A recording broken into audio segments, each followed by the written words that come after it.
Cette journée soit une journée de grâce où nous pourrons laisser le Saint-Esprit œuvrer dans nos cœurs. Pour poursuivre ces moments, je vous invite au chant d'un premier chœur. Je ne sais pas si vous partagerez ce que je pense. Ces paroles nous disent que dans mon cœur, il y a un chant qui s'élève vers Jésus. Pas parce que je suis bon, mais parce qu'il a sauvé mon âme. Quel bonheur de savoir que si Jésus revient tout de suite, nous partons avec lui. Alors, dans mon cœur, un chant s'élève vers Jésus. Dans mon cœur, un chant s'élève vers Jésus, car il a sauvé mon âme. Dans mon cœur, un chant retentit en tout temps, et ce chant chante Jésus. C'est un chant de Dieu, vibrant, joyeux. C'est un chant divin, calme et serein. Dans mon cœur, un chant retentit en tout temps, et ce chant chante Jésus. Amen.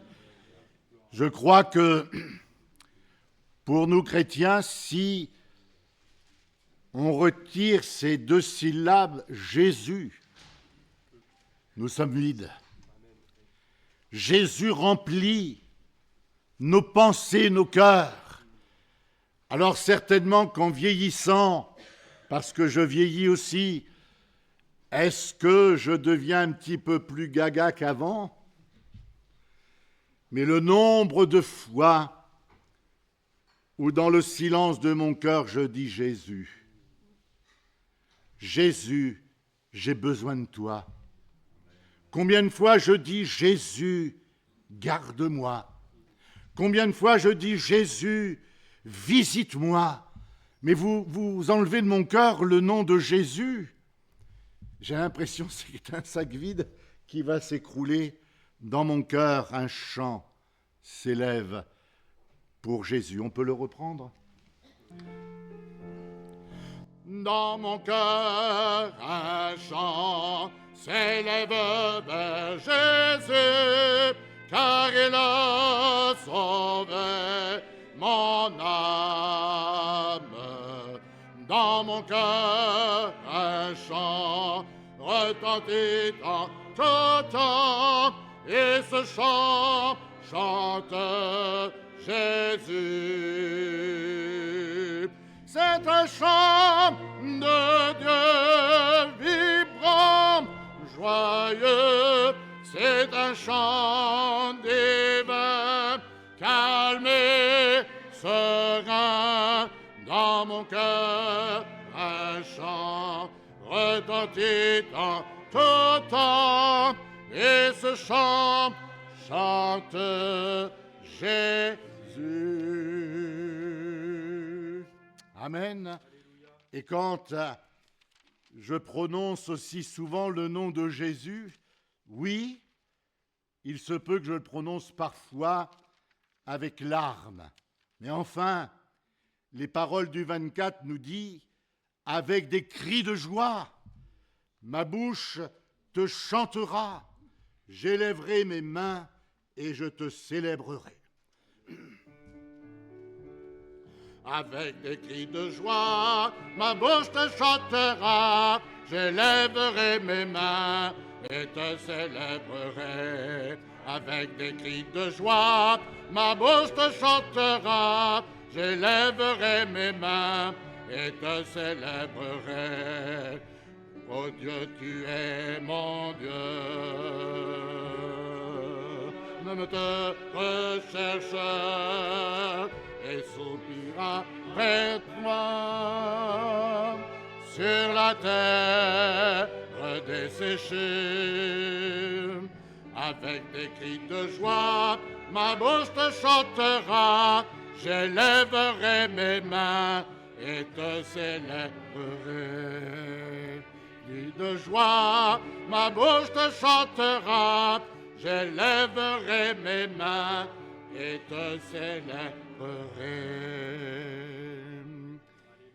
Eh bien, je crois qu'il y a de la joie dans le ciel quand Dieu, quand Jésus, quand le Saint-Esprit entendent qu'il y a de la joie dans nos cœurs. Ça n'empêche pas l'épreuve, ça n'empêche pas la difficulté, mais nous avons toujours ce recours de lever les yeux vers un Dieu qui demeure. Il n'y a pas de variation. Il est toujours ce Dieu grand, ce Dieu fidèle, ce Dieu puissant, ce Dieu qui répond. Alors parfois on va dire, Seigneur, tu tardes à répondre, mais il répond toujours, à l'heure qu'il faut. Oh, oui, il y a dans nos cœurs des cris de joie. Alors, j'ai choisi ce nouveau cœur parce que je crois que pour nous, les réunions passées, elles sont passées. On ne peut plus revenir dessus. Et les paroles nous disent, à nouveau, réunis pour louer le Seigneur. J'aimerais le louer mieux. J'aimerais le louer davantage. Oh, que le Saint-Esprit nous vienne en aide ce matin. À nouveau réunis pour louer le Seigneur. À nouveau réunis d'un même cœur. À nos besoins il répond. Oui, notre Dieu est bon. À nouveau réunis pour louer le Seigneur. À nouveau réunis pour louer le Seigneur. À nouveau réunis d'un même cœur.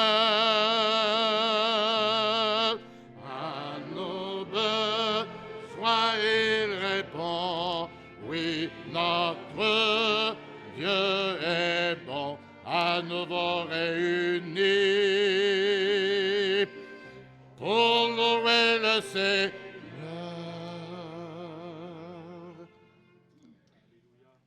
Le chœur que nous allons chanter porte un message.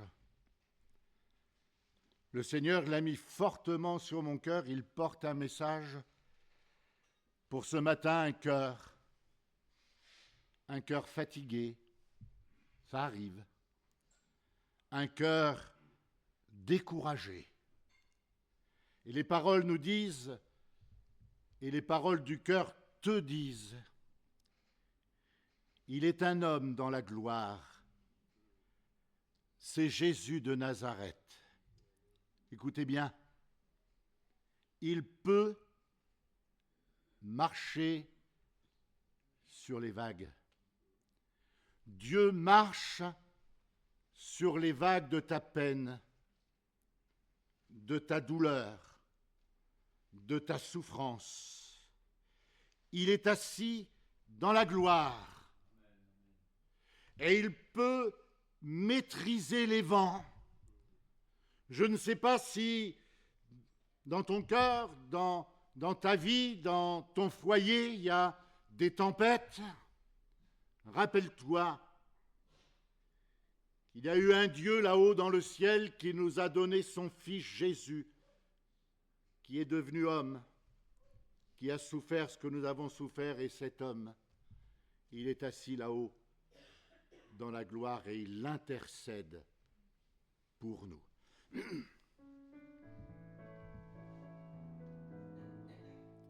Il est un homme dans la gloire, c'est Jésus de Nazareth. Il peut marcher sur les vagues, il peut maîtriser les vents. Alléluia, il est assis dans la gloire, et je sais qu'il prie pour moi. Il est là auprès des pères, et bientôt il reviendra. Il est un homme dans la gloire, c'est Jésus de Nazareth. Il peut marcher sur les vagues, il peut maîtriser les vents. Alléluia, il est assis dans la gloire, et je sais qu'il prie pour moi. Il est là auprès du Père, et bientôt il reviendra. Amen.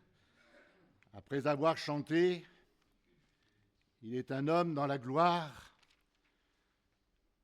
j'aimerais, par ce chant, être encore plus précis. Vous allez comprendre pourquoi. Nous allons chanter. Je ne sais pas si nous devons le chanter, mais chanter « Dieu est là ». C'est pas rien. Dieu est là. Imaginez qu'on m'envoie un SMS et qu'on me dise le président de la République arrive. Ben, c'est rien du tout par rapport à Dieu. Il est là. Un homme va pouvoir s'occuper d'une, deux, trois personnes, puis enfin ça reste qu'un homme. Ce que je vais dire là, vous ne le retiendrez pas, mais mon épouse, qui a été secrétaire d'un homme politique, ils disent toujours oui. Puis on dit, allez voir ma secrétaire. Et la secrétaire, elle sait que c'est non. Elle a beau faire des papiers. Dieu, c'est toujours oui. Et il accomplit ce qu'il dit. Dieu est là. Si tu as besoin de bénédiction, il est là pour bénir. Si tu as besoin de secours, il est là pour secourir. Si tu as besoin de guérison, il est là pour guérir. Si tu crois à sa parole, alors Dieu est là et il accomplira son œuvre au milieu de nous.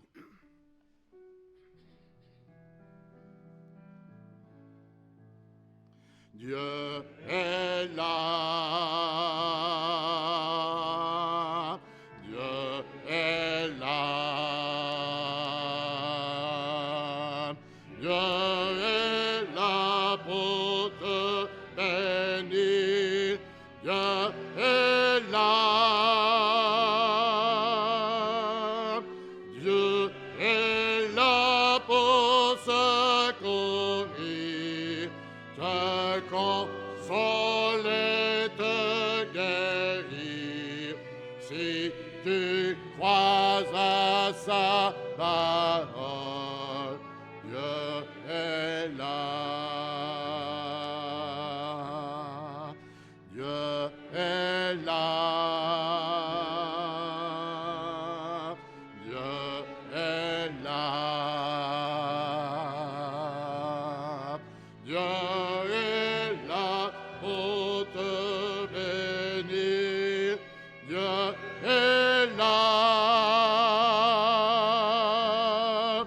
Dieu est là pour secourir, te consoler, te guérir.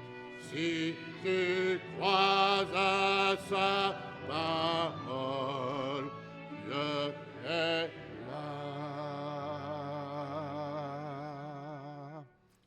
avoir un temps de louange. Ô Dieu, oui, tu es là.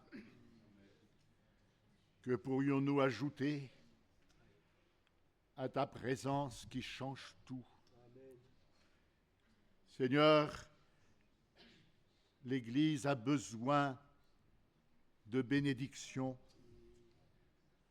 de guérison. L'Église a besoin de ton secours. Nos frères et sœurs ici présents et ceux qui nous suivent ont besoin de toute ta grâce. Les amis qui sont au milieu de nous ont besoin de toute ta grâce. Tu nous dis, Dieu est là. Fais ton œuvre, Seigneur. Agis dans les cœurs. Ce que nous ne pouvons pas faire, toi, tu peux le faire. Nous te laissons, ô Dieu, toute la place à ton nom, soit toute la gloire. Eh bien, nous pourrions poursuivre par un cantique, puisque Dieu est là, et que je sais que dans au moins un cœur, il y a de la souffrance, de la peine, du découragement. Quand vacille ton courage? Ça nous arrive, ça m'est arrivé, ça m'arrivera encore. Quand vacille ton courage? Quand tu pleures, c'est pas écrit comme ça, mais quand tes yeux sont éplorés, puis qu'on regarde tout autour, il n'y a rien qui va. Vous avez remarqué, quand on passe par une épreuve, c'est une succession d'épreuves après épreuves. On sort d'un souci, on entre dans un souci plus grand. Eh bien, sous ce ciel, il y a Jésus. Ce Dieu qui est là nous envoie Jésus, nous donne le Saint-Esprit et il dit « Crois, ta joie ». C'est formidable de chanter ça. Ta joie va renaître. Tu es entré ici, le cœur lourd, chargé, sans savoir l'issue. Crois. Pendant ce chant, je ne dis pas ça pour... Pendant ce chant, ta joie va renaître. Vous savez, ce n'est pas banal que de conduire les chants, hein, mon frère, hein, Jean-Claude. C'est pas simple, hein, de choisir les chants qui sont dans la volonté de Dieu, dans le plan de Dieu. Il y a, je crois, ce matin au milieu de nous, ce Dieu qui va nous faire, vous faire, remporter de grandes victoires.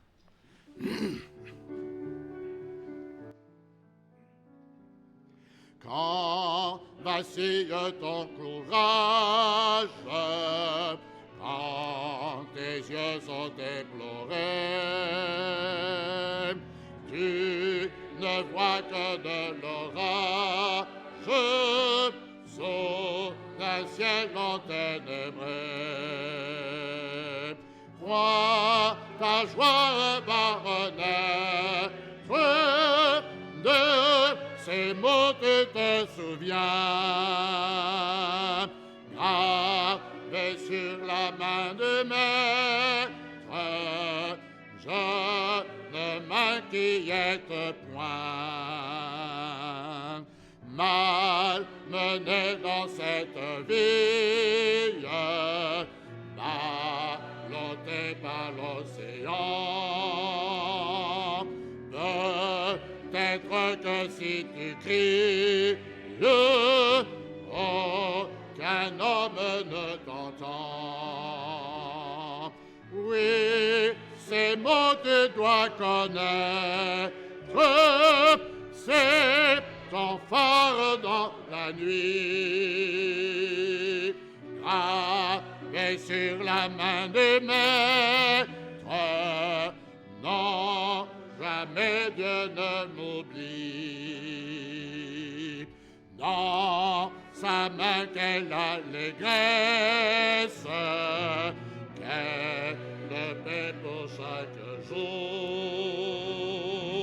Si je suis dans la faiblesse, je suis fort par son amour.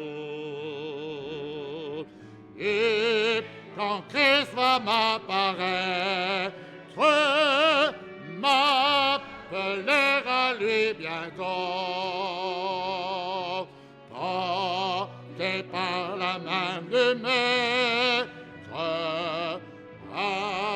avec lui j'irai là-haut. Amen. Dans sa main, quelle allégresse, quelle paix, pas seulement pour maintenant, pour aujourd'hui, quelle paix pour chaque jour. Il tient fermement ta vie. Il veille sur toi, tu ne t'en rends pas compte, mais il veille sur toi. Quel Dieu merveilleux. Alors, j'ai voulu poursuivre par ce 457. Oh, laisse le Seigneur t'envahir. Laisse le Seigneur remplir ta vie. Laisse le Seigneur diriger ta vie. Te montrer le chemin sur lequel il faut que tu marches. Il sera avec toi tous les jours. Oh, laisse le Seigneur.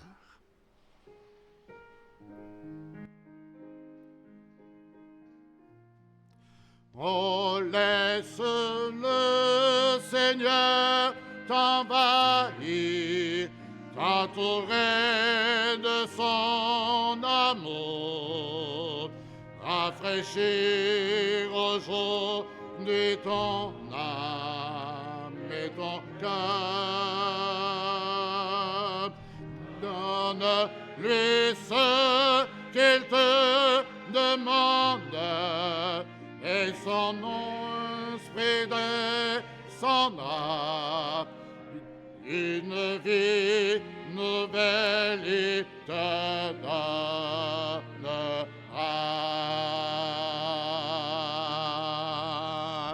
Jésus,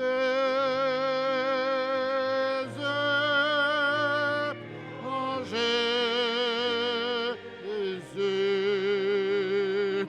viens et remplis-nous.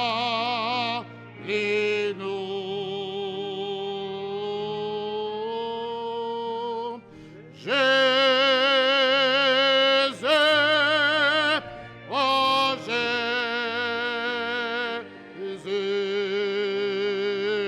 remplis-nous de toi.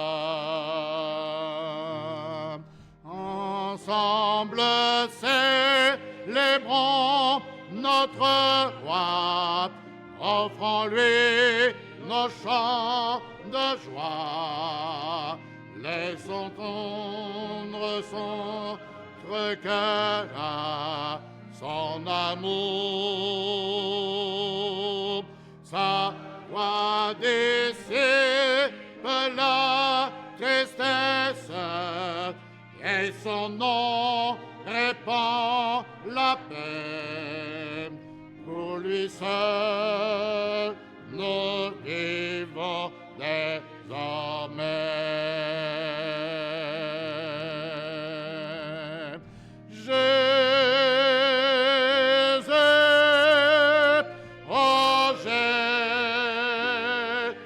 Jésus, viens et remplis-nous.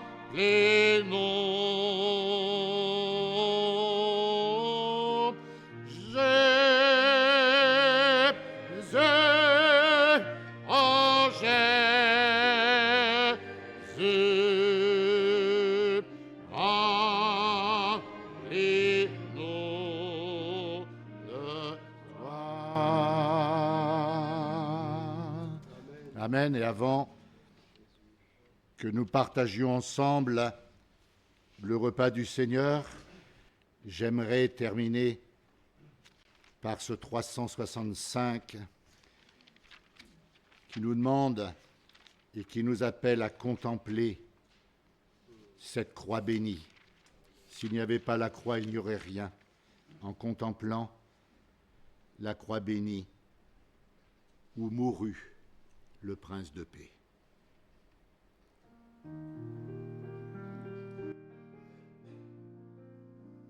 En contemplant la croix bénie où mourut le prince de paix, tout mon orgueil, mais bien ma vie sont abandonnés à jamais. Oh, sur la croix, son sang fut versé, il fut là crucifié. Maintenant il vit dans mon cœur où tout est paix, parfait bonheur. Que toujours je me glorifie dans ta mort seul, mon sauveur. Tout autre truc je sacrifie pour suivre l'homme de douleur. Oh, sur la croix, son sang fut versé, il fut là crucifié.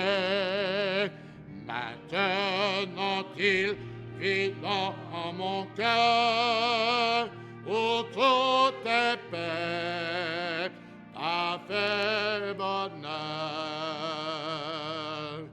Pour regarder toute sa couronne, ses mains, ses pieds pour nous percer,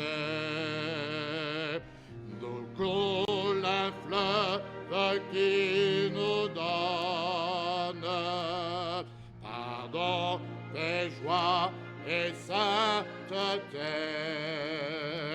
Oh, sur la croix, son sang fut versé, il fut là crucifié. Maintenant il vit dans mon cœur où tout est paix, parfait bonheur. Si je possédais tout le monde, ce serait un don trop petit. Amour divin, grâce profonde, tout est à toi dès aujourd'hui. Oh, sur la croix, son sang fut versé, il fut là crucifié. Maintenant il vit dans mon cœur où tout est paix, parfait bonheur. Eh bien, je vous invite à faire avec moi une lecture que vous connaissez presque par cœur dans 1 Corinthiens, chapitre 11. 1 Corinthiens, chapitre 11.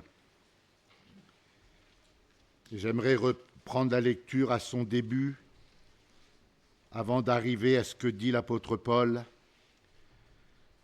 Quand l'apôtre Paul parle du repas du Seigneur, il commence au verset 17.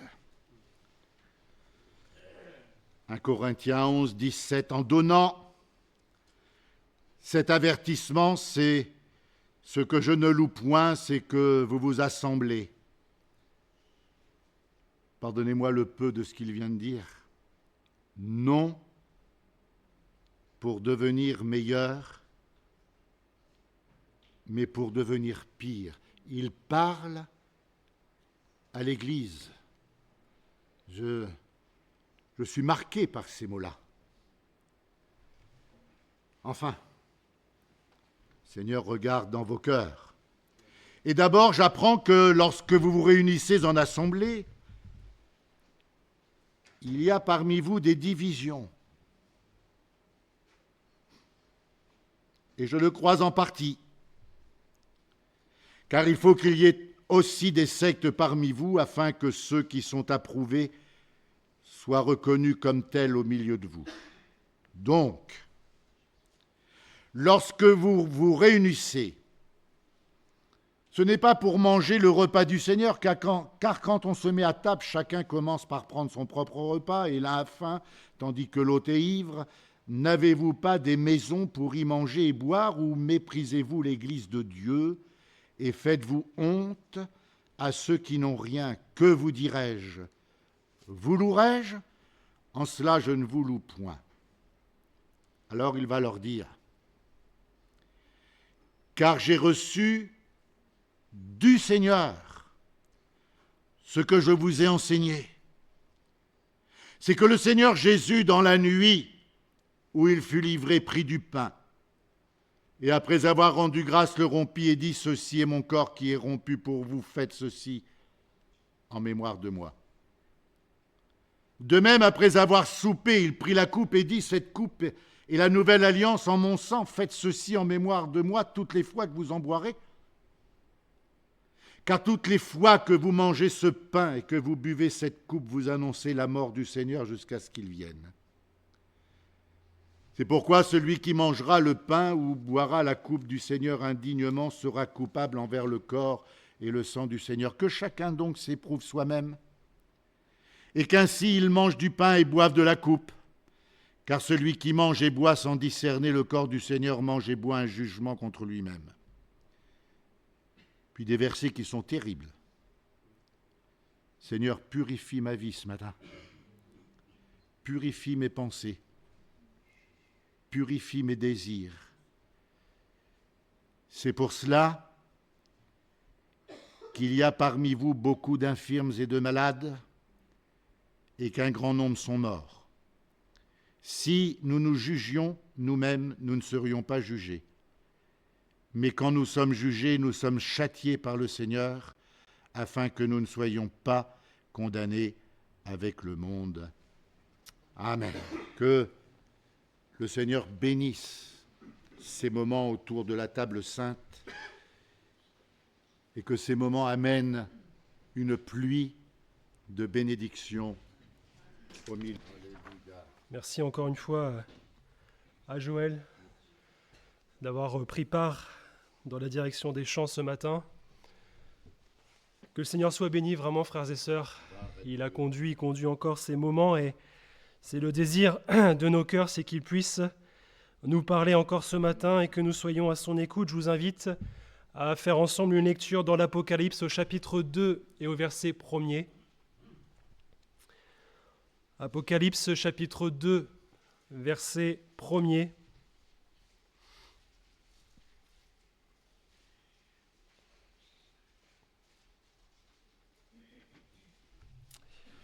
Nous lisons « Écrit à l'ange de l'église d'Éphèse, voici ce que dit celui qui tient les 7 étoiles dans sa main droite, celui qui marche au milieu des 7 chandeliers d'or.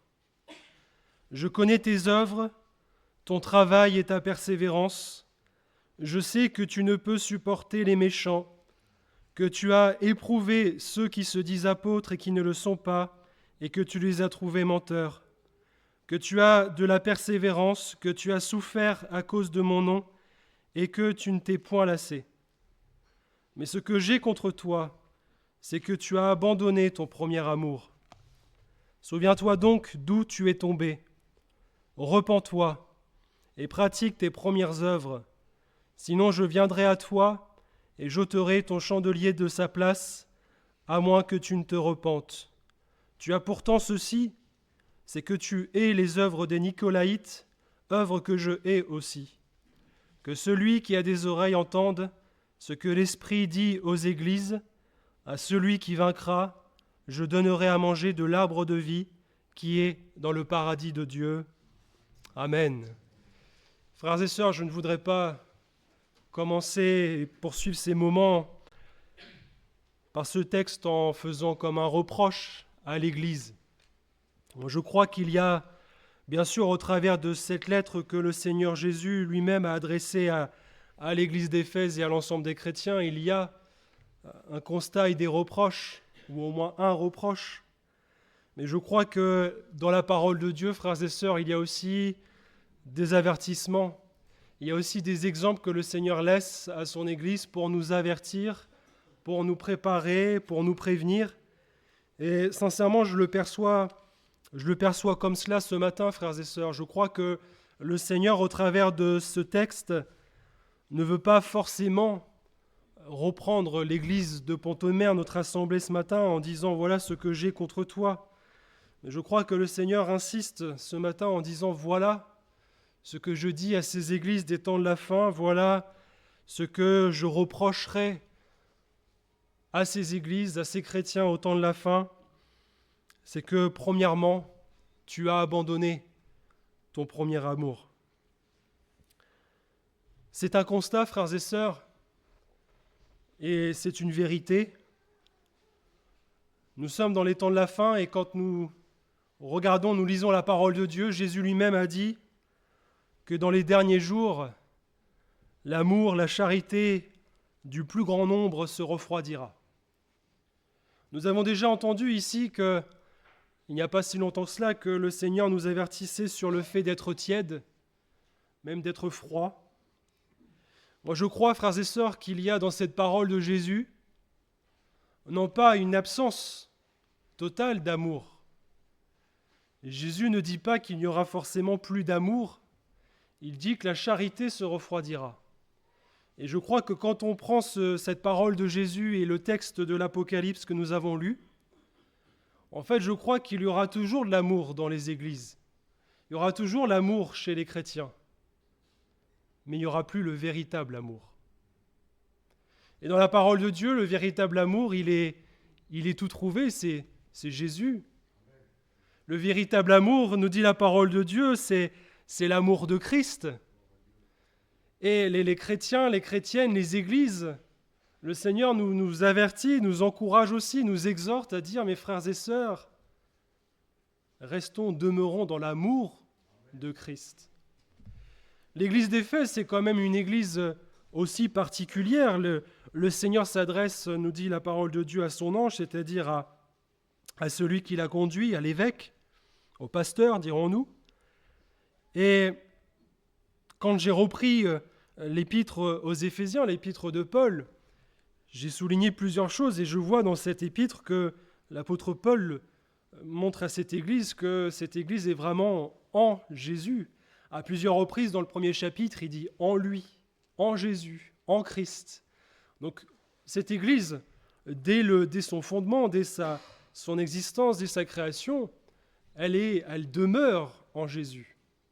L'apôtre Paul écrit même dans chapitre 3, verset 17, « afin qu'étant enracinés et fondés dans l'amour, vous puissiez comprendre avec tous les saints quelle est la largeur, la longueur, la profondeur et la hauteur, et connaître l'amour de Christ qui surpasse toute connaissance, en sorte que vous soyez remplis jusqu'à toute la plénitude de Dieu. » C'est dans cette épître aux Éphésiens que l'apôtre Paul, donc je viens de le lire pour nous, parle de la grandeur de l'amour de Dieu.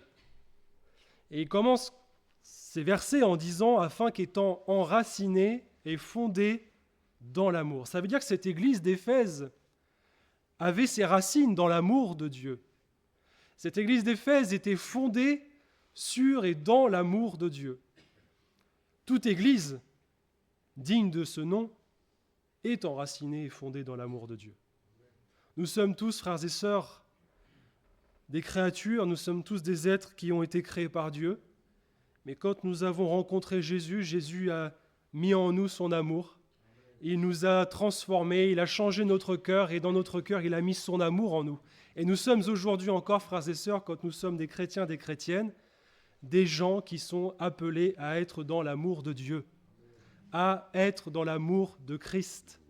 Je ne sais pas si vous vous souvenez, je l'avais apporté un vendredi soir, on avait ensemble médité sur la loi de Christ, et je me suis rappelé de cette prédication j'avais terminé cette prédication en parlant justement de l'amour de Christ. Je crois qu'il y a une transition qui est faite ce matin. La loi de Christ, pour ceux qui n'étaient pas là, je voudrais simplement rappeler que c'est cette loi qui consiste au fait tout simplement à s'abandonner comme le Seigneur s'est abandonné et s'est donné à chacun de nous. La parole de Dieu nous incite en tout cas à vivre selon la loi de Christ, c'est-à-dire nous-mêmes à nous donner. Et j'avais terminé cette prédication en disant, mais on ne pourra jamais accomplir la loi de Christ si nous ne sommes pas remplis de l'amour de Christ. Et ce matin, le Seigneur nous dit, il faut que nous soyons remplis de l'amour de Christ. Il existe, frères et sœurs, plusieurs amours. Pour cela que je dis que je crois que oui, bien sûr, Jésus, quand il dit que la charité se refroidira, il dit qu'il y a un certain amour qui disparaîtra. Quand vous regardez aujourd'hui autour de nous, non pas dans le monde, mais dans le monde chrétien évangélique, ça parle tout le temps d'amour. C'est vrai. Quand vous parlez avec d'autres chrétiens, d'autres assemblées, même dans des églises qui ne sont plus forcément des églises, on vous parle toujours de l'amour de Dieu en disant « mais Jésus t'aime, Jésus veut te sauver ». C'est vrai, Jésus nous aime tous. C'est vrai que nous avons cette grâce de connaître l'amour de Dieu. Mais de quel amour parle-t-il ? De quel amour parle-t-il ? Quand Jésus se retrouve avec ses disciples avant de remonter au ciel, il partage ce repas, non lui sans manger, mais il partage ce repas avec ses disciples, et il va poser 3 questions à Pierre. Pierre, m'aimes-tu ? Pierre va répondre à chaque fois, Seigneur, tu sais que je t'aime. 2 fois il répond ça. La 3e fois, il dit, Seigneur, tu sais toutes choses. Tu sais que je t'aime. Mais Pierre était sincère quand il disait ça au Seigneur. Je crois qu'on est tous sincères avec le Seigneur quand on lui dit qu'on l'aime, n'est-ce pas ? Moi, le premier, quand je dis au Seigneur, je t'aime, je suis sincère. Je dis, Seigneur, mais je t'aime parce que tu m'as sauvé. Je t'aime parce que tu es mon sauveur, parce que tu as donné ta vie pour moi. Mais je t'aime, Seigneur. Mais Jésus ne veut pas seulement qu'on l'aime. Il veut qu'on l'aime en premier. Il veut qu'on l'aime pleinement. Il veut que notre cœur tout entier soit à lui. Et quand il pose cette question en fait à Pierre, alors Pierre, il vient justement de renier le Seigneur et d'avoir le pardon avec le Seigneur. Il retrouve le Seigneur Jésus après l'avoir renié. Et quand on prend littéralement le texte, frères et sœurs, en fait, vous avez 2 verbes que nous traduisons par le même verbe aimer. Mais Jésus, quand il parle à Pierre, quand il dit « m'aimes-tu ?», il ne parle pas du même amour quand Pierre lui répond « je t'aime ». Pierre, il va dire à Jésus « tu sais que je t'aime » d'un amour affectif, d'un amour sentimental. Mais Jésus ne lui parle pas de cet amour sentimental. Parce que Jésus, quand il nous parle d'amour, il ne nous parle pas de l'amour des sentiments. Il nous parle toujours de l'amour inconditionnel. L'amour qui ne dépend pas des conditions, l'amour qui ne dépend pas de ce que nous sommes, de ce que nous faisons, de ce que nous disons, mais de l'amour qu'il a pour nous. Un amour qui l'a amené jusqu'à la croix. Et Jésus, quand il demande à Pierre, « Pierre, m'aimes-tu » il dit, « Pierre, est-ce que tu m'aimes de cet amour inconditionnel ?» Le Seigneur sait très bien que Pierre vient de le renier. Mais est-ce que nous allons jeter la pierre à Pierre ? Qui de nous aurait été capable de vraiment accompagner le Seigneur jusqu'à la croix ? Personne. Il a été abandonné de tous, et pourtant il nous a tous aimés. Et l'amour de Christ, frères et sœurs, c'est ça. Jésus ne demande pas d'avoir un amour affectif. C'est facile d'aimer le Seigneur. C'est facile de dire « j'aime Jésus, je t'aime » et voilà, vous avez des chrétiens, ils vivent leur vie comme ça. Sans une vie transformée par Jésus, sans le témoignage de l'amour de Jésus pour les autres, sans le véritable amour de Christ. Et vous vivez une vie de chrétien, de chrétienne, avec une vie, voilà, on va dire « Jésus t'aime, je t'aime, Seigneur », etc. Et vous n'avez pas les fruits de l'amour de Christ. Pourquoi ? Parce qu'il n'y a pas dans le cœur l'amour de Christ, véritable. Pierre était sincère, comme l'église d'Éphèse était sincère. Quand on lit l'Apocalypse et la lettre à Éphèse, Ils travaillent pour le Seigneur, ils font des œuvres, ils ont un travail pour le Seigneur. Ils persévèrent avec le Seigneur. Jésus va leur dire, mais tu arrives à dénoncer les faux apôtres. C'est pas rien quand même, frères et sœurs. C'est pas rien. Aujourd'hui encore, nous devons dénoncer les faux apôtres. Les faux docteurs, ceux qui prêchent certaines doctrines qui sont fausses, qui ne sont pas bibliques, ou qui tordent les Écritures. Et vous allez en avoir de plus en plus. Et Jésus dit à cette église, mais je sais que tu dénonces les faux apôtres, je sais que tu es même l'œuvre des Nicolaïtes, c'est ceux qui suivent la doctrine de Balaam. Ça consiste en quoi ? C'est cette liberté évangélique qui dit, parce que je suis sauvé, parce que je suis chrétien, parce que Jésus me pardonne, je peux faire ce que je veux. C'est ça les Nicolaïtes, entre autres. Et aujourd'hui, quand vous regardez autour de nous dans le monde évangélique, vous avez ça, frères et sœurs. Vous avez des prédicateurs, des gens qui prêchent des fausses doctrines, qui prêchent des choses qui sont tout à fait contraires à la parole de Dieu, mais c'est l'apostasie. Voilà, on dit que c'est la vérité, on dit que c'est ça. Et Jésus va regarder l'église d'Éphèse et va dire, mais je sais que tu es ces gens-là. C'est plutôt des points positifs, n'est-ce pas ?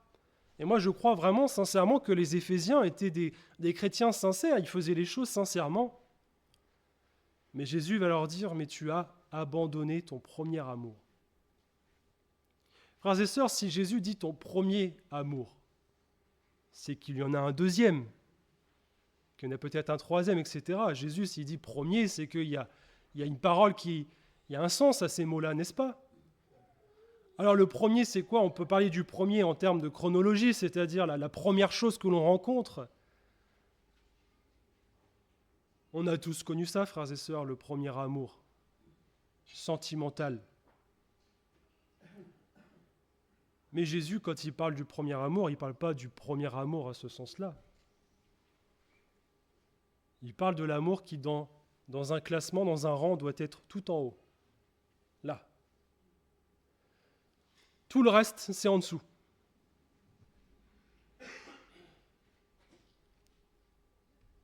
Jésus va dire, tu dois m'aimer plus que tes enfants. Tu dois m'aimer plus que ton père, plus que ta mère, plus que ta famille. Tu dois m'aimer en premier. Est-ce qu'il a dit, tu ne dois pas aimer les autres ? Il n'a pas dit ça. Seulement, il a dit aussi que vous n'accomplirez pas ces œuvres-là si vous n'avez pas l'amour de Christ en vous. Vous ne pourrez et on ne pourra jamais, frères et sœurs, aimer les âmes perdues, aimer notre père, aimer notre mère, aimer notre frère, notre sœur, si nous n'avons pas l'amour de Christ en nous. Parce que ça va être un amour qui va être affectif. Or, nous savons très bien que les sentiments, ça vacille. C'est facile d'aimer quelqu'un qui nous aime. Moi, j'aime ma femme. J'espère qu'elle m'aime. Elle n'est pas là, je peux le dire, mais bon, je sais qu'elle suit à la vidéo, donc elle me dira, qu'est-ce que tu as encore dit ? Mais quand j'aime ma femme, je peux lui dire, il faut que je lui montre. Quand je dis à Jésus, je t'aime, je peux lui dire, mais je dois lui montrer. Alléluia. Et vous en avez qui peuvent rester à dire Jésus, je t'aime, sans montrer l'amour de Christ. De toute façon, quand vous lisez aussi l'épître aux Éphésiens, c'est dans cette épître que vous avez quand même le lien qui est fait entre la femme, le mari, l'amour entre la femme et le mari, et puis l'amour entre Christ et l'Église, frères et sœurs. Moi, quand je relis ces messages de Jésus, de cette parole de Dieu, je me dis, mais quand même, Seigneur, tu dis, Marie, aimez vos femmes. Moi, je crois que le Seigneur met le doigt là où il y a un manque, là aussi où on doit progresser, n'est-ce pas ? Ça veut dire quoi, frères et sœurs, et surtout les frères ? Ça veut dire que nous, en tant que mari, le danger qui nous guette, c'est de ne plus aimer notre femme. Et Jésus va dire, mais Marie, priez pour que vous aimiez vos femmes. Enfin, votre femme, pardon. Marie au pluriel. Et vous voyez, je crois que le Seigneur nous montre et dit, mais ce qui manque au mari, c'est l'amour. Comme il va dire à la femme, aux femmes, femmes, soyez soumises à vos maris. L'un comme l'autre, frères et sœurs, je crois qu'il y a chacun, pour notre part, besoin de progresser dans le domaine, n'est-ce pas? Les maris doivent apprendre à aimer leurs femmes, à montrer l'amour qu'ils portent à leurs femmes. Vous savez, moi je vais vous dire quelque chose de très simple. Quand je fais quelque chose chez moi, si je sais que ça fait plaisir à ma femme, je suis content. Et elle est contente. Et tout va bien. Ah. C'est une chose de savoir ce que l'autre aime. C'en est une autre de faire la chose pour elle. C'est pareil, hein, mes sœurs. Quand la parole de Dieu dit « Femmes, soyez soumises à vos maris », ça doit être la même chose pour vous, le plaisir que vous prenez à vous soumettre à votre mari. Il n'y a pas de... Dans cet amour-là, il n'y a pas de domination. Jésus, quand il nous aime, quand il a manifesté l'amour à la croix, il n'y a pas de domination sur nous. Comprenez, c'est pas un fardeau, c'est pas un poids pesant en disant bon je t'aime, alors maintenant il faut que tu fasses comme je te dis les choses. Non. Jésus ne nous impose rien, mais il nous dit je t'aime. Je t'aime. Et l'amour qu'il a manifesté à la croix, il l'a manifesté à la croix. C'est ça l'amour de Christ. La loi de Christ, c'est je me donne. L'amour de Christ, c'est je me suis donné. Et frères et sœurs, c'est ce que Jésus cherche chez chacun de nous. Il cherche que nous puissions nous aussi manifester non pas une connaissance humaine en disant « Seigneur, je sais que je t'aime, et tu le sais que je t'aime ». Je l'ai lu, l'apôtre Paul dit quand même qu'il faut que cet amour de Christ, de toute façon, il surpasse toute connaissance. Vous pouvez chercher à droite, à gauche, chercher à comprendre, chercher à savoir comment je dois faire, même dans le foyer, en disant « Mais comment je vais faire pour que mon couple aille bien ? Comment je vais faire pour que mon couple aille mieux ?» Mais la seule chose à faire, c'est prie. Tiens-toi devant le Seigneur. Demande au Seigneur Jésus de t'animer de lui, de te remplir du Saint-Esprit, de te remplir de cet amour de Christ, et tu verras les choses se feront naturellement. Et même de manière surnaturelle, parce que c'est le Seigneur qui agira. Vous savez, quand on prend le principe de l'amour de Christ, nous voyons la base et le fondement même de la nature de Dieu. Dieu est amour. Et vous voyez, pour comprendre un peu cette image, ce principe, je vais reprendre cette image. Si vous dites Dieu est amour, c'est comme si vous preniez une maison et vous faites les fondations de la maison et vous dites, voilà, les fondations de la maison, c'est l'amour de Dieu. Tout ce qui va être construit sur ces fondements, c'est les attributs de Dieu, c'est tout ce que Dieu fait, c'est fondé sur l'amour. Et voyez-vous, aujourd'hui, dans le monde chrétien, le problème, c'est que nous, on met l'amour affectif pour dire il ne faut pas répondre ceci, il ne faut pas dire cela. Oh là là, attention, on va froisser un tel, on va froisser une telle. On ne va pas dire à celui-là ou à celle-ci qu'il commet un péché ou qu'il fait ceci, que ce n'est pas bien, parce que si on fait ça, on n'est pas dans l'amour. Vous ne serez pas dans l'amour affectif, mais vous ne serez pas dans l'amour de Dieu non plus. Si vous ne dites pas les choses, vous ne serez pas dans l'amour de Dieu. Parce que si Dieu nous aime, il aime aussi la vérité. Si Dieu nous aime, il aime aussi la justice. Il aime aussi la paix. Il aime le pardon. Et le Seigneur Jésus, quand il nous demande d'aimer, ça ne veut pas dire qu'il faut cacher les choses. Ça veut dire qu'il faut dire les choses avec amour. Mais il faut dire les choses. Et le problème aujourd'hui, moi j'ai peur, frères et sœurs, je ne suis pas tout seul, on est plusieurs. On le partageait encore hier avec les frères. Voyez-vous, il y a ce sentimentalisme dans les églises qui me fait peur, qui nous fait peur. Parce que mettre les sentiments avant la parole de Dieu, c'est dangereux. Là, on pourrait avoir le reproche de Jésus qui dit « Mais tu as abandonné le premier amour ». Et encore une fois, s'il dit premier, c'est qu'il y a un deuxième. Et il y a peut-être des amours, des choses qu'on met en priorité qui ne sont pas les bonnes. Et je ne dis pas, encore une fois, qu'il ne faut pas de sentimentalisme. Vous voyez, même dans un couple, bien sûr, Moi, je bénis le Seigneur parce que Florence, elle est beaucoup plus sensible que moi sur beaucoup de points. Elle a une certaine sensibilité, alors que moi, j'aurais peut-être tendance à dire je vais y aller. Alors, elle a tendance à me dire non, attends. Peut-être que ceci, peut-être que cela. Et c'est comme ça, hein, mes sœurs, sans vraiment dire quelque chose sans être méprisant. Je veux dire, je crois que, mes sœurs, la femme a vraiment cette sensibilité particulière que les hommes n'ont pas. Et c'est en cela que c'est beau aussi la complémentarité dans un couple. C'est-à-dire que la femme, elle vient compléter ce que le mari n'a pas, et le mari vient compléter ce que la femme n'a pas. Bon, à savoir si l'un en a plus que l'autre, je ne sais pas. Ça vous appartient. Mais cette sensibilité, frères et sœurs, alors, on en a besoin, bien sûr, on en a besoin. On ne peut pas dire qu'on ne peut pas être des êtres humains froids en étant chrétiens, en disant, c'est chaleureux, voyez-vous. Moi, je vraiment bénis le Seigneur. On a vraiment cette joie avec les frères quand on travaille ensemble. Quand on partage des réunions, des temps, etc. C'est chaleureux. Mais il n'y a rien entre nous, quoi. C'est l'amour. Et même quand on se retrouve entre frères et sœurs, ça doit être comme ça, frères et sœurs. C'est normalement, il n'y a rien entre nous. Sauf qu'il y a la chair. Sauf qu'il y a l'humain. Et la chair fait la guerre à l'âme. La chair fait la guerre à l'esprit. Si l'Esprit du Seigneur nous demande d'aimer notre prochain comme nous-mêmes, nous on va dire oui Seigneur, mais bon, il a fait ceci, il a fait cela.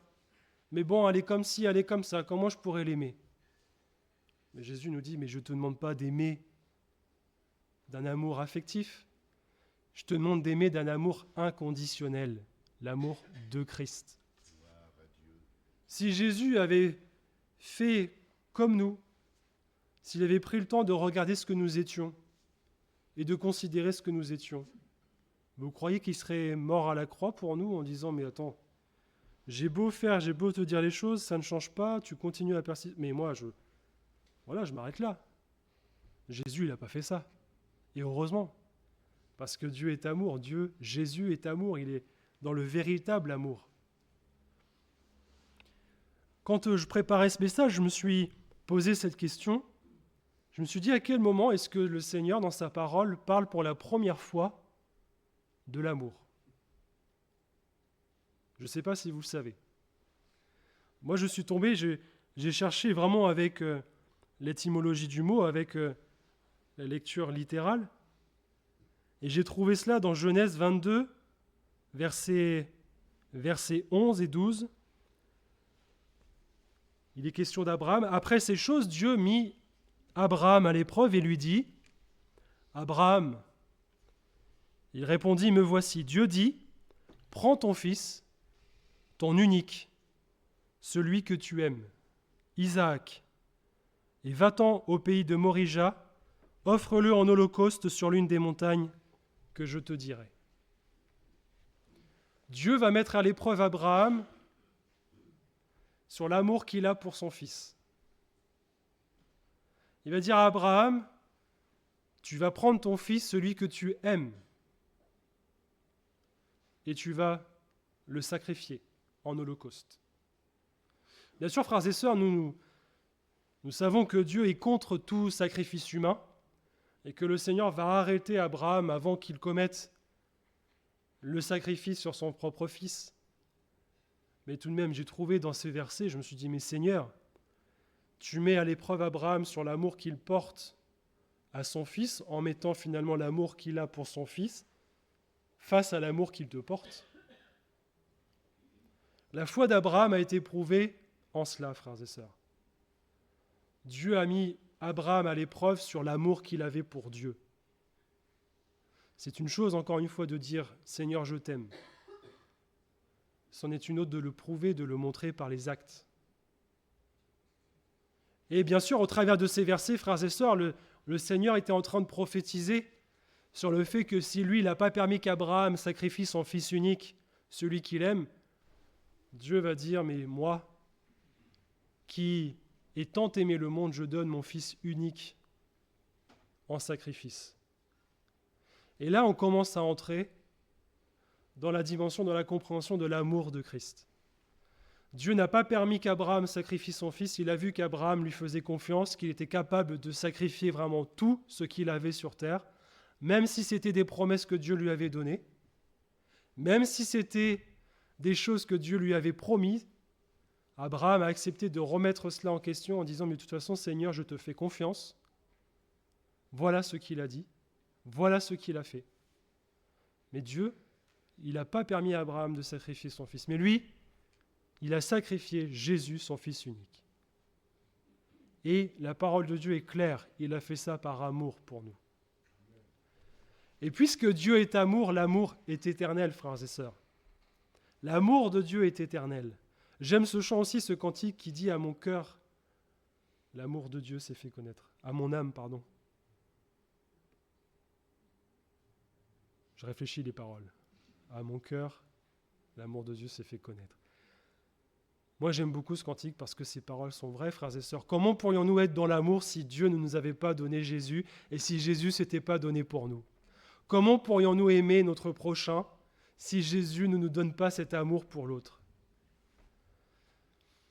L'amour, c'est un sacrifice, frères et sœurs. Je le dis, je le répète, l'amour, c'est un sacrifice. Aimer les âmes perdues, c'est un sacrifice. Ça veut dire que je sacrifie ma vie. On l'a chanté. Je sacrifie mes biens, je sacrifie mon orgueil, mes biens, ma vie, pour cet amour divin, pour cette grâce infinie, cet amour inconditionnel. Et Jésus, il va dire à l'église d'Éphèse, mais souviens-toi d'où tu es tombé. Comment ça se fait que tu as délaissé ce premier amour? Comment ça se fait que tu as délaissé ces premières œuvres? Servir le Seigneur, frères et sœurs, c'est un fruit, c'est un résultat, c'est une conséquence de l'amour que Jésus nous a témoigné, nous a apporté. Mais c'est aussi, c'est un devoir, frères et sœurs. On ne peut pas se contenter d'aller au ciel et de dire, ben voilà, maintenant, moi j'attends le ciel. Moi aussi, j'attends le ciel. Moi aussi, j'attends de partir avec le Seigneur. Et j'ai hâte. Je serai tout seul à partir, peut-être, puisque personne ne dit Amen. C'est pas grave, moi j'y serai. Mais avoir hâte d'aller au ciel, il faut aussi penser à ceux qui restent. Il faut aussi penser à nos frères et à nos sœurs, à ceux qui sont dans les tourments, à ceux qui sont dans les tribulations, dans les persécutions, etc. Et c'est ça aussi l'amour de Dieu. C'est de dire, mais je ne fais pas fi de ma propre vie. Je ne regarde pas ce que je suis. Si vous commencez à vouloir servir le Seigneur et à choisir ce que vous voulez faire pour le Seigneur, ce n'est pas ça le service. La première chose que Dieu va vous apprendre, déjà, c'est de dire, tu n'as pas à choisir ton service, tu n'es rien. C'est une grâce de servir Dieu.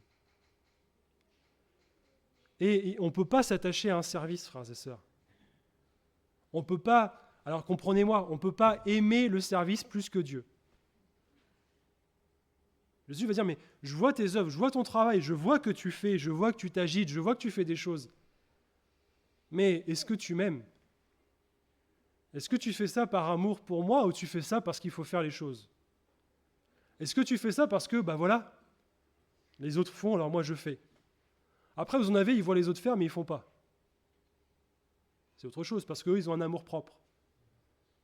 D'accord ? Certains vont dire, moi je ne fais pas tel ou tel service parce que c'est pas moi de le faire. Si c'est un service pour Dieu. Tout ce que ta main trouve à faire, fais-le. Alors si on commence à dire ça, c'est pas pour moi, je ne vois pas l'amour de Christ là. Je ne vois pas l'amour pour les frères, pour les sœurs, pour l'Église, je ne vois pas ça moi. Moi je vois un amour propre là. Je vois quelqu'un qui dit non, ça c'est pas pour moi. Oh, en d'autres termes, je me frotte les mains, c'est pas pour moi. Mes frères et sœurs, quand on prend conscience de l'amour de Christ, de l'amour que Jésus nous a donné, nous a témoigné, encore une fois, c'est un sacrifice. C'est un sacrifice. Et le sacrifice de Jésus, c'est la manifestation, la révélation de l'amour de Jésus pour nous, de l'amour de Dieu pour nous. J'ai déjà dit ici, mais je me répète aussi, tu vois, Joël. On vieillit tous. Mais moi, je me souviens, quand au début de ma conversion, quand des fois, je n'avais pas trop envie d'aller aux réunions, d'aller à l'église, alors Des fois, il y avait des très bonnes raisons. Il faisait très chaud. Ah oui. C'était la canicule, je devais venir à l'église à pied, j'ai dit... Mais j'ai eu cette pensée en disant, mais moi, je ne vais pas venir à l'église parce qu'il fait chaud, mais toi, Seigneur, tu as été jusqu'à la croix pour moi. Jésus, il n'a pas regardé autour de lui ce qu'il y avait, ce qui l'attendait. Et c'est ça notre problème, frères et sœurs. De toute façon, ça va être le mal du siècle, notre génération, tout ce que vous voulez. Notre problème, c'est l'amour-propre, c'est le confort. C'est moi d'abord, ce que je pense, ce que je dis, ce que je conçois, et les autres, advienne que pourra. D'accord ? Le salut, c'est personnel, c'est chacun pour soi. Et puis voilà. Mais, frères et sœurs, encore une fois, comment voulez-vous qu'on puisse témoigner aux âmes perdues, ne serait-ce qu'aux réunions d'évangélisation, si tout le monde se disait, parce qu'il fait trop chaud, parce qu'il fait trop froid, je ne viens pas? Il est où le premier amour, là? Pareil pour les mardis soirs, les vendredis soirs. Si je viens à l'église le mardi soir, merci Seigneur, mais comment je vais témoigner à mon frère, à ma sœur que je l'aime si je ne prie pas pour lui ou pour elle quand il en a besoin? C'est important de venir, de montrer qu'on est là pour les frères et sœurs, dans la prière. Non? Frères et sœurs, je voudrais simplement, je vais terminer, mais vraiment, si nous avons pris conscience que Jésus s'est sacrifié pour nous par amour, prenons conscience que nous aussi, nous devons nous sacrifier pour les autres par amour. Est-ce que vous avez déjà fait attention du lien qu'il y avait entre Jean 3,16 et 1 Jean 3,16? Jean 3,16, nous connaissons tous ce verset. « Car Dieu a tant aimé le monde qu'il a donné Jésus, son Fils unique, afin que quiconque croit en lui ne périsse point, mais qu'il ait la vie éternelle. » Et vous prenez 1 Jean 3,16, « Bien-aimés, nous avons connu l'amour en ce qu'il a donné sa vie pour nous. Nous aussi, nous devons donner notre vie pour les frères. » Autant Jésus s'est donné pour nous, nous devons aussi nous donner les uns pour les autres. Des temps difficiles vont s'abattre, frères et sœurs. Des temps très difficiles. La parole de Dieu, Jésus lui-même a dit qu'il y aurait des douleurs et que ces choses, quand elles arriveront, ce ne sera même pas encore la fin. Il a dit qu'il y aura des jours de détresse comme jamais la terre n'a connu des jours de détresse. Je ne sais pas à quel moment le Seigneur nous reprendra, mais ce que je sais avec la parole de Dieu, c'est que si nous voulons rester fidèles au Seigneur, nous devons nous aimer les uns les autres et nous devons rester unis les uns avec les autres. Vraiment, je bénis le Seigneur parce que ce matin, j'ai entendu, comme à chaque fois, de très belles prières, mais il y a vraiment eu une direction, frères et sœurs. Le Seigneur a montré ce matin à son Église que oui, nous étions sincères avec lui, que nous étions capables de lui dire « Seigneur, nous t'aimons ». Et le Seigneur l'accepte tout à fait, frères et sœurs, il ne nous fait aucun reproche là-dessus, au contraire. Mais il nous demande ce matin d'aller plus loin dans l'amour les uns pour les autres. Il nous demande d'aller plus loin dans l'amour que nous avons pour lui, pour sa maison, pour sa parole, pour sa personne sainte. Et l'amour de Dieu, frères et sœurs, c'est se donner entièrement à Jésus. Tout pour lui. Ne rien laisser pour Jésus. D'accord ? Une vie entière pour lui. Quoi qu'il arrive, tout pour le Seigneur. Un amour fervent, un amour qui brûle, un amour qui consume tout ce qu'il y a en nous. C'est ça l'amour de Christ, frères et sœurs. Et s'il fallait, je terminerai avec ça, s'il fallait peut-être réconforter nos cœurs, Jésus, quand il est allé sur la croix, quand il a souffert dans le jardin de Gethsémanée, il n'a pas regardé aux souffrances qu'il devait subir. La parole de Dieu nous dit qu'il a regardé la joie qui lui était réservée. Et les chrétiens, nous devons tous, frères et sœurs, regarder non pas aux souffrances de Christ, aux souffrances que nous allons subir, mais nous devons regarder à la joie qui nous est réservée, c'est-à-dire d'aller là au ciel avec le Seigneur Jésus. C'est ça notre destinée, frères et sœurs. C'est au ciel, c'est avec le Seigneur. C'est là vivre dans l'amour éternel de Dieu. C'est pas vivre dans l'amour du monde. C'est pas vivre dans les choses d'ici-bas. C'est pas s'attacher aux choses d'ici-bas, s'affectionner aux choses de la terre, c'est s'affectionner aux choses d'en haut.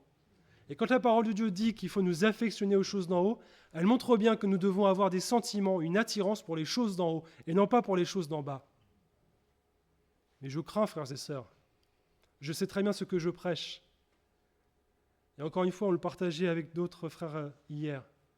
Parfois, on a beau prêcher les choses, ce n'est pas nous qui allons vous changer. C'est le Seigneur déjà qui change. Alléluia. Les personnes, les cœurs. Mais c'est si nous le voulons. C'est s'il y a un moment, comme Dieu, comme Jésus nous dit, souviens-toi, si nous rentrons en nous-mêmes et que nous nous souvenons d'où nous sommes tombés, à quel moment est-ce que j'ai pu abandonner cela? Voyez-vous, quand le terme, je terminerai avec ça, le terme abandon, là, quand il est écrit abandon, c'est le même verbe que la répudiation, répudier, laisser, abandonner, c'est-à-dire le divorce. Quand Jésus dit à son Église, tu as abandonné, ça veut dire que tu as divorcé de ton premier amour. On comprend là peut-être un peu plus le sens profond du Seigneur qui dit, attention, ce n'est pas seulement un amour affectif, c'est tu as divorcé de ton premier amour. Frères et sœurs, si vous êtes dans cette situation-là, le Seigneur dit, repens-toi et pratique tes premières œuvres. Reviens au Seigneur, repens-toi, demande-lui pardon et dis, Seigneur, j'ai besoin de revenir à ces choses-là. J'ai besoin de revenir aux premières œuvres. J'ai besoin de revenir à ce premier amour. Et le Seigneur fera grâce, j'en suis convaincu. Que le Seigneur vous bénisse, frères et sœurs. Seigneur, encore une fois, avec ce cantique, de Dieu, l'amour éternel à mon cœur s'est fait connaître. Alors je veux te bénir et te rendre grâce. Seigneur, je ne suis pas digne de ton amour, Seigneur Jésus. Tu t'es donné pour moi entièrement, Seigneur. Comment ne pourrais-je pas ce matin te dire que je t'aime sans te donner toute ma vie, sans te donner tout mon cœur, toute mon âme, tout mon être, Seigneur? Oh, mon désir, Seigneur Jésus, c'est que moi, mais comme chacun de mes frères, chacune de mes sœurs, nous, toute l'Église, nous n'ayons pas, Seigneur, à subir ce reproche de ta part, que nous avons abandonné cet amour. Mais Seigneur, donne-nous de nous attacher à toi. Donne-nous, Seigneur, de vraiment prendre conscience que tu es notre tout, que tu es le bien le plus précieux que nous pouvons avoir ici-bas sur terre. Et Seigneur, fais que l'Église progresse dans cette voie. Que tous, autant que nous sommes, Seigneur, nous puissions vraiment nous attacher à ta parole, aimer ta parole, la chérir, la méditer jour et nuit, pour, Seigneur, nous attacher à toi, pour te laisser, Seigneur, nous envahir de toi. Comme nous l'avons chanté ce matin, Seigneur, remplis-nous de toi, remplis-nous de ton amour. Aide-nous, Seigneur, à aimer nos ennemis, à aimer, Seigneur, les âmes perdues, à aimer ceux qui nous persécutent, à aimer ceux qui ne nous aiment pas, Seigneur, afin que, Seigneur, vraiment l'amour de Christ soit manifesté au milieu de nous, et que, Seigneur Jésus, au travers de l'amour que nous manifestons au milieu de nous, les autres, Seigneur, les inconvertis te voient, Seigneur, au milieu de nous. Merci encore pour ta parole. Merci parce que, Seigneur, tu ne nous délaisses pas. Si nous sommes infidèles, Seigneur, toi, tu demeures fidèle. Alors merci, Seigneur, pour ta parole qui nous reprend, qui nous exhorte, qui nous avertit, Seigneur. Donne-nous d'avoir un cœur comme le tien, un cœur qui accepte ta parole, un cœur qui a ce désir, Seigneur, de vivre ce qui est écrit dans ta parole et de s'attacher à toi. Que ton nom soit béni, Jésus. Amen.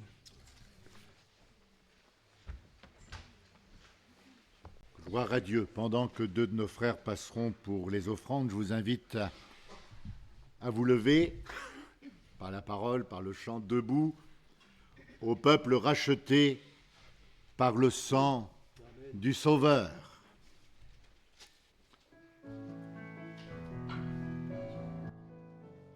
Debout au peuple racheté par le sang du Sauveur, nous proclamons la vérité, un feu dans notre cœur. Pour ce flambeau, l'espoir si beau, Jésus-Christ va revenir.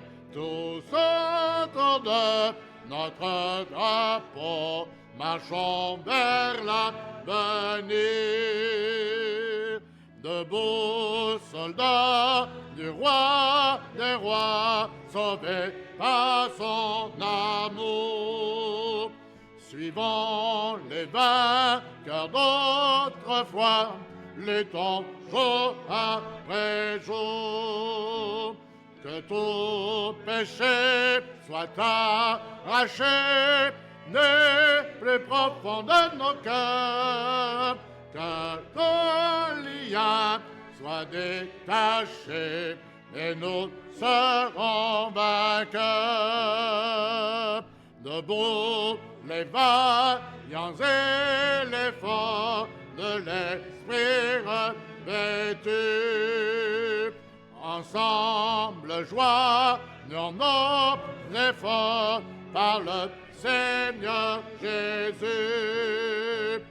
Matin au soir, nous voulons voir la puissance de l'Esprit, ce clair torrent qui rend espoir, qui sauve et qui guérit.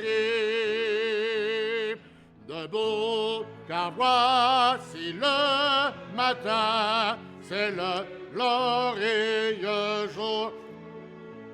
Nous avons vaincu le malin, Jésus est de retour. La nuit n'est plus, tous les élus sont enlevés dans le ciel. Et nous avons près de Jésus le bonheur éternel. Amen.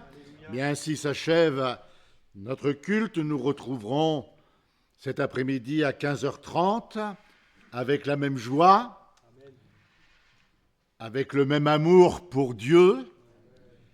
Nous nous retrouverons mardi soir à 19h avec la même joie, avec le même amour pour Dieu. Nous nous retrouverons vendredi soir, dois-je le répéter, avec joie, avec un amour pour Dieu fervent. Que toute cette semaine, nous soyons de ces fils et de ces filles de Dieu remplis de l'amour de Dieu.